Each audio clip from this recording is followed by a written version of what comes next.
geeks and geekettes, and welcome to Geek News for October 29th, 2019. The first story comes at you from Epic.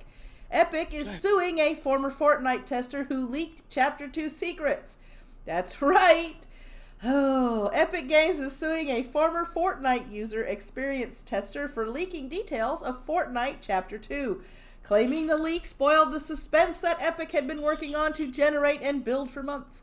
Epic said Ronald Sykes broke a non-disclosure agreement, dun dun dun, after testing the game in September.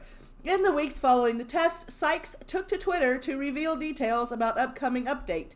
Epic claimed in court documents reported by Polygon, Sykes revealed the new map, the presence of swimming in boats, and upgrade stations, the studio said. Epic is seeking damages alongside the destruction of all copies of Epic trade secrets in Sykes' possession.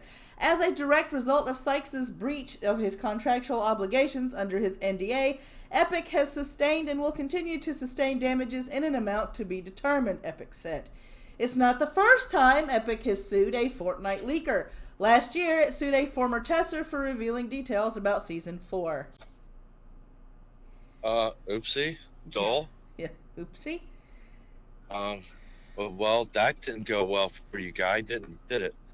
According to Neilk, if this former tester signed an NDA, they committed a pretty bad civil violation. Yes, they did. Well, yeah. Big time. They're pretty much screwed. You screwed yourself, pal. Good job. Yep. Next time, read the fine print. Yeah. Because, yeah. Well, it seems to me like since this isn't the first time this has happened to Epic, they have a bad track record with trusting people to test their games. No, not Epic. Come on. Right? I've never heard anything from Epic being screwed over because, they're that bad. Right? Right? All right, you take the second story, my dear. I get Call of Duty. Thank you. You're welcome. This is revenge, isn't it? No. Modern Warfare is getting review bombed for rewriting a war crime. Oh, I'm gonna regret this. I'm not vindictive in the least. Well, the fact that many of the aforementioned negative reviews mention Russia, or indeed written in Russian. Modern Warfare, the Highway of Death, is a stretch of road that, to quite an in-game rebel leader, Bara, the Russians bombed, killing the people trying to escape. The thing is, the Highway of Death is a real thing from a real war, and I know where they're going with this, too. The name Highway of Death belongs to a road in Iraq. In February 1991, American-led Allied forces bombing retreating Iraqi forces up and down this road for roughly 2 days. Russian forces were distinctly absent from the attack. More to the point, this attack was heavily criticized as a display of excessive force, and it immediately preceded America's decision to call for a cessation and hostilities in Iraq. What we have here is a fake war crime based on a real war crime, which Modern Warfare, I hate you, Maddie, attributes to an imaginary cell of terrorists belonging to a country which wasn't involved in the real war crime. Granted, nobody ever said Modern Warfare would be a true-to-life recreation of wartime, but Infinity Ward repeatedly stressed that it would reflect the world that we live in authentic ways. Really, this is an issue?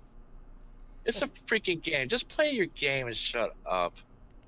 People are not going to care while they're playing. All they're going to care about is teabagging and headshots. Yeah.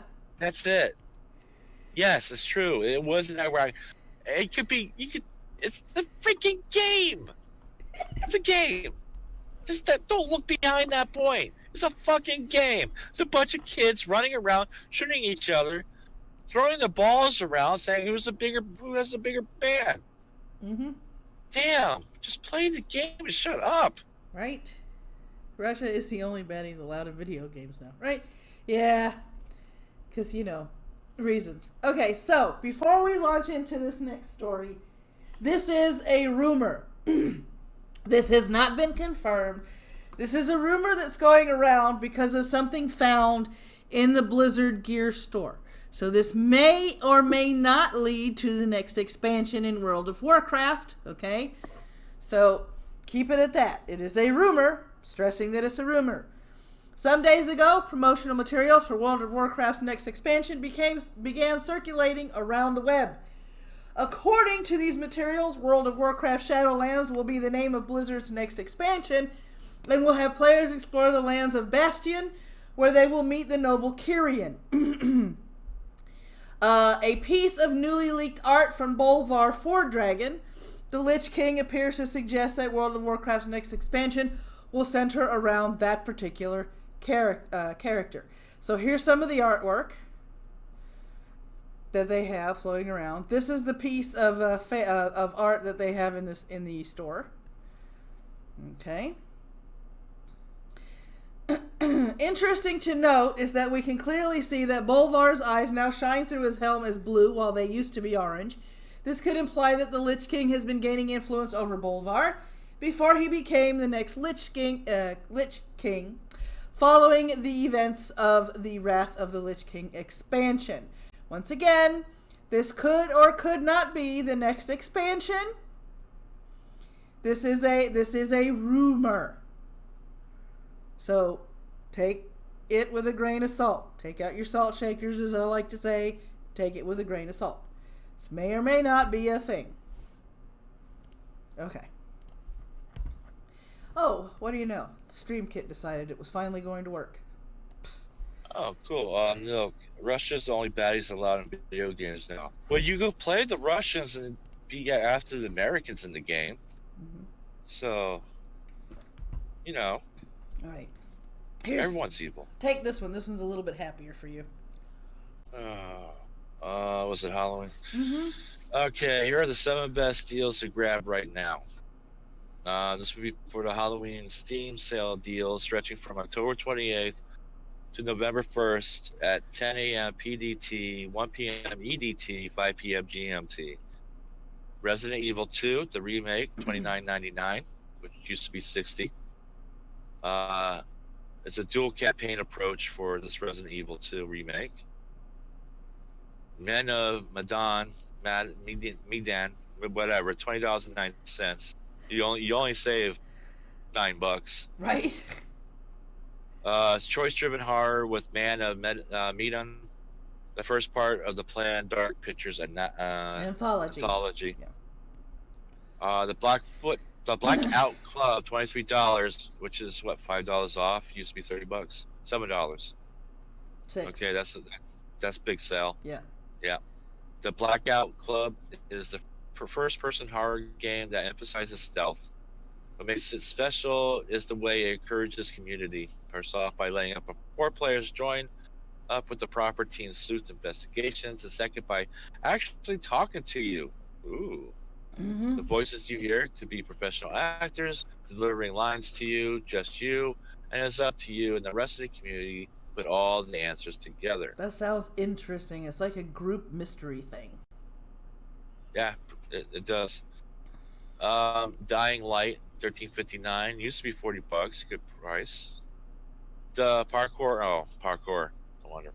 The parkour-infused first-person game had a bit of a rough start, but has grown by alley-spanning leaps since then, and at this point is packed with things to do. Dead by Daylight is $9.99, used to be $20 for $19.99. A Plague Tale Innocence, $26.99, used to be $44.99. Little Nightmares, $4.99, used to be $19.99. Our reviewer described Little Nightmares as Studios Ghibli's Spirited Away. Spirited Away was grotesque and horrifying, and that pretty much sums it up. It may confound you, it may frustrate you, but it will never stop freaking you the hell out. And that's your 7 games for this week. Yep, along with the ones in the top right-hand corner. All yeah, right. what she said. All right, and our final one is, there's yet another streamer that has moved over to Mixer from Twitch. This weekend, Corey King Gothalion Michael became the latest massively popular Twitch streamer to depart the platform for Microsoft's competitor Mixer. Michael joins Michael Shroud Gersake, Tyler Ninja Blevins, as the third popular streamer to leave Twitch for Mixer. Blevins and Grisek Both have exclusive deals with the platform, and Michael probably does too. That's speculation. Please pay attention to that. Take that with a grain of salt. Speculation. Yes, it's not truth. We're not giving you truth. It's speculation. Yeah. People are underestimating Mixer, and the data shows the live streaming platform's plan is working. Well, they're paying for big names to go over there, so people are going to follow that, but I digress. While it's true that Microsoft's streaming platform doesn't have anywhere close to the audience numbers Twitch does, the platform has recently been experiencing hockey stick-like growth. The Motley Fool reported earlier this month that Mixer more than doubled its number of hours watched annually to 90.2 million. Its numbers of hours streamed just about tripled. Twitch's, on the other hand, only rose to 4%. As Michael pointed out in his video, he's going to listen to his viewers' ideas for ways to make the service better for streamers and their audiences. Everything that goes into streamer deals, money spent on exclusive contracts, etc., means it's not unreasonable to assume that Michael has Microsoft's ear and that they'll listen to and accommodate his needs. Microsoft knows that it needs to listen to the pros.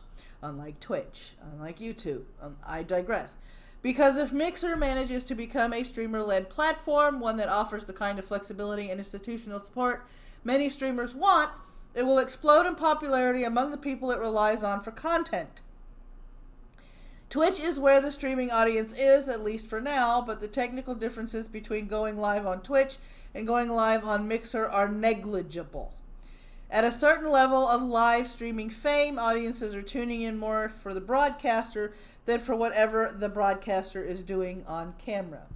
Now, one thing to note here about Mixer is many, many months ago, in a galaxy far, far away, in my Discord before our grand voyage of homelessness began in September and ended in April, we were looking for other streaming platforms to stream on.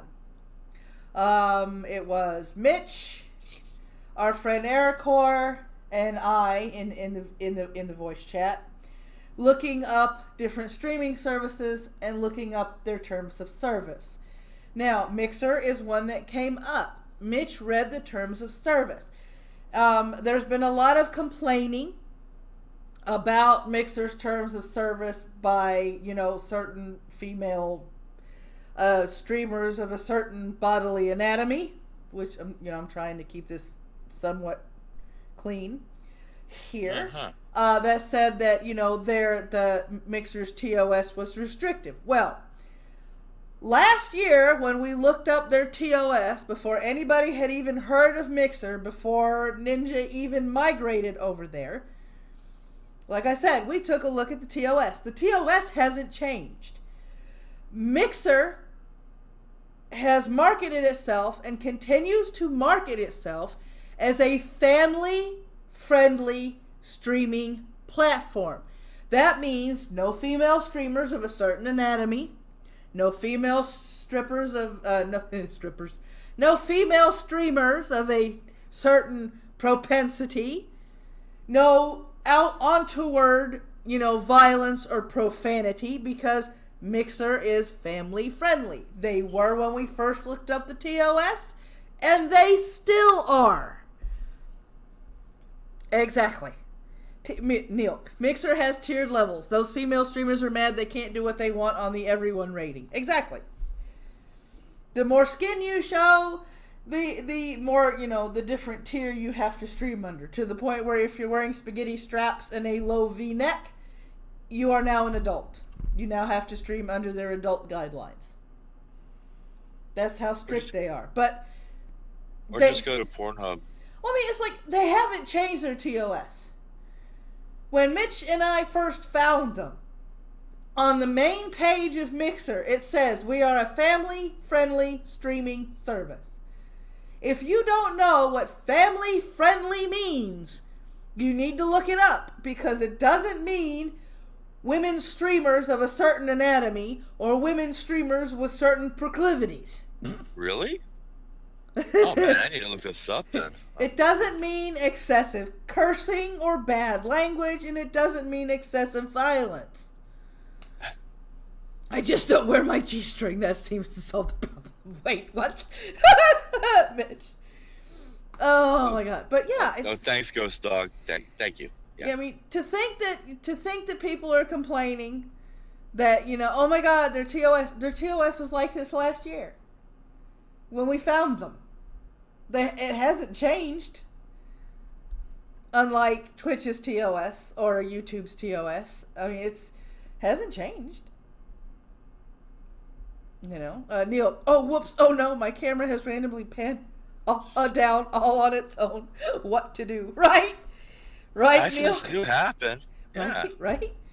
Or you get spills on your clothes and you got to take them off. You might be wearing a bikini underneath or something. Right. It happens. Right. On that note, guys, take care of yourselves, take care of each other, and behave. But if you can't behave, at least be good at it, or as my friend Merlin is often wont to say.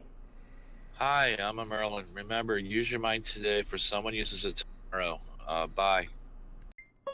That's another video down, guys. If you liked it, that's what the thumbs up button is for. We don't like to mention the other button, but, I'll do this. If that subscribe button is red, feel free to watch more content to, decide finally that maybe you might want to turn it gray and it's a little button next to it that may or may not, notify you, depending on whether or not, YouTube is on its period or not, or it's PMC. If you want to continue the conversation, that's what the comment section is for. And you can find any and all links to support the channel in the description. Until next time, guys, take care of yourselves, take care of each other, and behave. But if you can't behave, you get at it.